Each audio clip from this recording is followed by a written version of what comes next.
സർക്കാരിന്റെ പരിപാടികൾ ഒരു പ്രത്യേക ഘട്ടത്തിൽ നിൽക്കുന്ന ദിവസമാണ് ഇന്ന്. നമ്മൾ ഇന്ന് കാണുന്ന ടീസർ എന്നുള്ളത് മോഹൻലാലും മുഖ്യമന്ത്രിയും തമ്മിലുള്ള ടീസറാണെന്ന് കാണുന്നത്.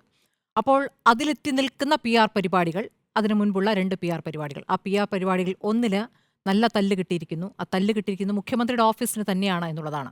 അപ്പുറത്ത് തലോടലുണ്ട്. തലോടൽ എന്നതിനേക്കാൾ അപ്പുറം അതൊരു വലിയ ആശ്വാസമാണ്. കാരണം രാഷ്ട്രീയമായി തന്നെയുള്ള ഒരു സർവേയാണ് എന്ന് പറഞ്ഞുകൊണ്ടാണ്, രാഷ്ട്രീയമായി തന്നെ പോയ ഹർജിയുമായിരുന്നു. രണ്ട് KSU നേതാക്കളാണ് ഹർജി നൽകിയിരുന്നത്. അപ്പോൾ അത് പ്രതിപക്ഷത്തിനേറ്റ ഒരു തിരിച്ചടി കൂടിയാണ്. ആ സർവേക്കുള്ള സ്റ്റേ തള്ളിക്കൊണ്ടുള്ള സുപ്രീം കോടതിയുടെ തീരുമാനം. അപ്പോൾ എന്താണോ ഹൈക്കോടതി പറഞ്ഞത് അതിനെ പൂർണ്ണമായും നിരാകരിച്ചുകൊണ്ടാണ് സുപ്രീം കോടതിയുടെ തീരുമാനം വരുന്നത്. അവിടെ കപിൽ സിബലാണ് സംസ്ഥാന സർക്കാരിന് വേണ്ടി വാദിച്ചിരിക്കുന്നത്. അതായത് ഹൈക്കോടതിയിൽ നിന്നും തിരിച്ചടിയുണ്ടായ അതിൻ്റെ 24 മണിക്കൂറിനകം തന്നെ അപ്പീലുമായി സുപ്രീം കോടതിയിലേക്ക് പോവുകയായിരുന്നു.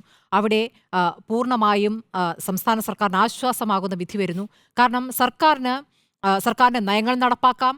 നയങ്ങളുമായി ബന്ധപ്പെട്ട് നടപ്പാക്കിയിരിക്കുന്ന വികസന പദ്ധതികൾ, ആ വികസന പദ്ധതികൾ ജനങ്ങളിലേക്ക് എത്തിയോ, ജനങ്ങൾക്കതേക്കുറിച്ചുള്ള അഭിപ്രായം, അതിൻ്റെ തുടർ പരിപാടികൾക്ക് അവരുടെ നിർദ്ദേശങ്ങൾ, അതെടുക്കാനുള്ള എല്ലാ അവകാശമുണ്ട്. കോടിക്കണക്കിന് രൂപ സർക്കാർ ഉണ്ടല്ലോ പല പദ്ധതികൾക്കുമായിട്ട്.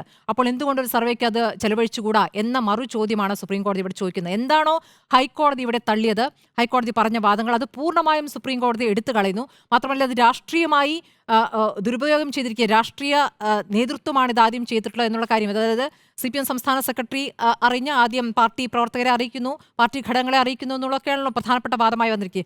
അതിനെന്താ എന്നാണ് കോടതി ചോദിക്കുന്നത്. അതിനെന്താണ്? അതിൽ തെറ്റില്ല എന്ന് കോടതി പറഞ്ഞിരിക്കുകയാണ്.